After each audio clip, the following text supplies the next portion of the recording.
अगर आपको हमारी वीडियो पसंद आए तो उसे लाइक, शेयर और सब्सक्राइब जरूर करें। ओबीसी एससी राजनीतिक दलों संगठनों के साथ बनाया आईडीए इंडियन डेमोक्रेटिक अलायंस समाज के लोगों को देगा टिकट। ओबीसी एससी और विभिन्न राजनीतिक दलों के लोगों को सामाजिक एकता के लिए एकजुट किया जा रहा है। हरियाणा प्रदेश के सभी जिलों में जितने भी एससी ओबीसी राजनीतिक दल संगठन हैं, उन सबको मिलाकर एक मंच पर लाने का प्रयास किया जा रहा है, जिसके लिए आईडीए यानी इंडियन डेमोक्रेटिक अलायंस का निर्माण किया गया है, जो आगामी जिला पार्षद जिला परिषद के चुनाव में समाज के लोगों को जिताने में मदद करेगा। रविवार को जटवाड़ा स्थित कुम्हार धर्मशाला में एसएसपी पार्टी के तत्वाधान में एक बैठक का आयोजन किया गया। बैठक को डॉक्टर राजेश मेहंदिया, प्रताप सैनी, राजेंद्र सुरहा, धर्मवीर फौजी, डॉक्टर आरएस गौतम, रामदिया रतेवाल, सलोचना हंसराज स्वामी सहित कई अन्य वक्ताओं ने संबोधित किया। बैठक को संबोधित करते हुए एसएसपी के राष्ट्रीय संयोजक डॉक्टर महेश ने कहा कि आईडीए का निर्माण हरियाणा प्रदेश और देश के लोगों ने साथ मिलकर किया है, जो हर जिले में ओबीसी एससी समाज के राजनीतिक दलों संगठनों के साथ मिलकर एक साझा मंच तैयार किया है। पहले तो पत्रकार साथियों, आप सबका धन्यवाद। और आपके इस चैनल के माध्यम से मैं तमाम सभी लोगों को बताना चाहूँगा कि आज कुम्हार धर्मशाला सोनीपत के अंदर जो ओबीसी और शेड्यूल कास्ट समाज और अलग अलग राजनीतिक पार्टियों से भी यहाँ पर विशेषकर इस सामाजिक एकता के लिए इकट्ठे हुए हैं। और आज के इस सामाजिक एकता के इस कार्यक्रम का मुख्य उद्देश्य ये है कि हरियाणा प्रदेश के अंदर सभी जिलों के अंदर एससी बीसी जो राजनीतिक पार्टी है या संगठन है, उन सबको मिला करके और आगामी जो जिला पार्षद के जो चुनाव है, जिला पंचायत के जो चुनाव है, उसके अंदर ज़्यादा से ज़्यादा जो कैंडिडेट्स हैं वो समाज से जिताए जाएं।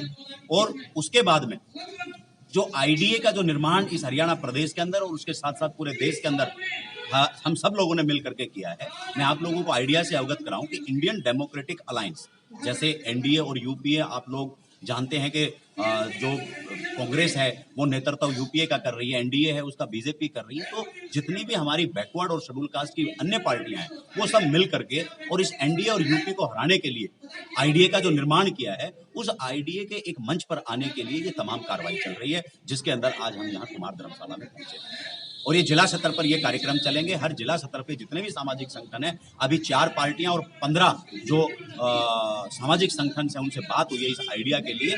तो इस आइडिया को मजबूत करके और यूपीए, एनडीए व अन्य जो पार्टियां हैं जो हमेशा से शेड्यूल कास्ट और बैकवर्ड का शोषण करती रही है, गरीब समाज का जो शोषण करती रही है, उसको धराशायी करने का ये प्रोग्राम है आगामी पंचायत चुनाव में और उसके बाद लोकसभा और विधानसभा। थर्ड फ्रंट पहले भी बनता रहा है और वो थर्ड फ्रंट बन करके फिर इन्हीं यूपी और एनडीए के पार्ट बन जाते हैं।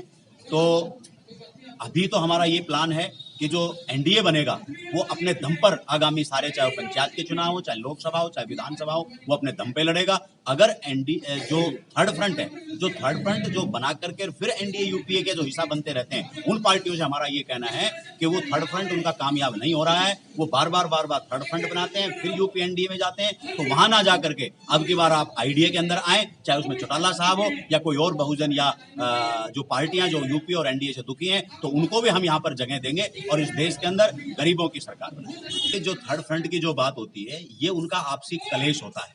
जैसे आजकल आप बिहार के अंदर जाएंगे तो अब नीतीश और उधर एनडीए का पार्ट है, लेकिन आज वो फिर नरेंद्र मोदी के खिलाफ राग अलाप रहे हैं, लेकिन कल को फिर वो नरेंद्र मोदी के साथ जाएंगे। तो ये तो इनका सत्ता, आपने बिल्कुल सही कहा कि सत्ता के अंदर बने रहने का इनका प्रोग्राम है।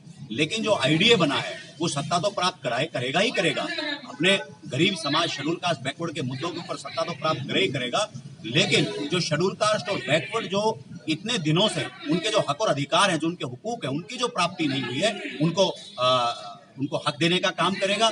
जो भी महापुरुषों का जो आंदोलन रहा, जिसके अंदर जो आरक्षण की जो बात रही, हिस्सेदारी और भागीदारी की बात हुई, चाहे वो जमीन जायदाद, धन, धरती, फैक्ट्री, तमाम तरह की जो बात हुई, उसमें हिस्सेदारी देने का काम करेगा और इस देश के अंदर भाईचारा बना करके भाईचारे की सरकार बनाने का काम करेगा। जो बहुजन समाज को ये लंबे समय से बिखेरने का काम कर रहे हैं, जो परिवारों को तोड़ने का काम कर रहे हैं, हमारे बीच के लीडर निकाल करके अपनी सत्ता को पक्का करने का जो काम कर रहे हैं, उस हर लीडर के पास जाया जाएगा, उस हर लीडर को उसकी कमजोरी का एहसास कराया जाएगा और सभी जो दल हैं, छोटे बड़े दल हैं, उनको इकट्ठा करके और इस देश के अंदर बहुजन महापुरुषों की विचारधारा के ऊपर सरकार बना करके उस बहुजन समाज को मजबूत करने का काम। आप अपने आइडिया के बैनर के मंच पर अभी 56 पार्टीज, जिसके अंदर उत्तराखंड, झारखंड, यूपी, दिल्ली, पंजाब, हरियाणा, राजस्थान, तो ये जो लगभग नॉर्थ इंडिया है, मध्य प्रदेश, इनके अंदर जो दल बने हैं, जो उन दलों से हमारी बात हुई है।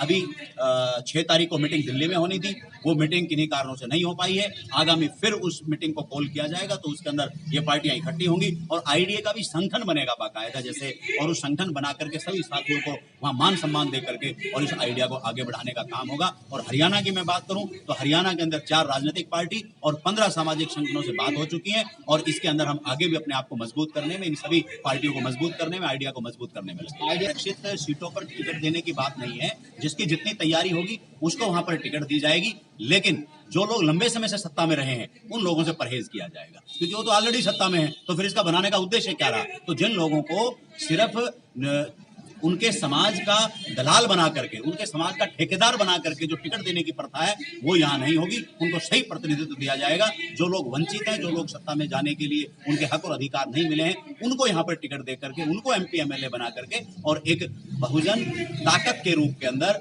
महापुरुषों की विचारधारा पे सरकार बनाने का कार्य है। सफिशिएंट तो इन्हें 8 की बात कर रहे हैं, 27% ऑलरेडी जो देने की बात कर रहे हैं वो भी सफिशिएंट नहीं है। वैसे तो 340 नंबर आर्टिकल के हिसाब से 22.5% इस देश के अंदर शेड्यूल कास्ट है, तो उसको 22.5% आरक्षण मिल रहा है। 52% अगर बैकवर्ड है तो उसको 52% आरक्षण मिलना चाहिए। ये बात लंबे समय से चल रही है। जब आईडीए बनेगा, उसकी सरकार आएगी, तो 52% आरक्षण, 52% हिस्सेदारी, प्रतिनिधित्व बैकवर्ड समाज को देने का काम किया जाएगा। जहां तक बात है 8% की, तो 8% में भी झगड़े हैं। आज पंचायत के चुनाव नहीं करा पा रहे, रिजर्वेशन के ऊपर कोर्ट के अंदर ये सारा मामला गया हुआ है, तो इनका कोई आरक्षण नहीं है। ये तो मैंने पहले बता दिया कि जो भी देते हैं वो अपने लालच में अपने को मजबूत करने के लिए देते हैं और वो छल मात्र होता है, वो कोई प्रॉपर तरीके से कोई चीज नहीं दी जाती। इसको सभी लोग जानते हैं और उसी बात की लड़ाई लड़ करके आईडीए सरकार में जाएगा और सबको बराबर का हक देने की बात। रणबीर रोहिला के साथ श्याम वशिष्ठ की रिपोर्ट।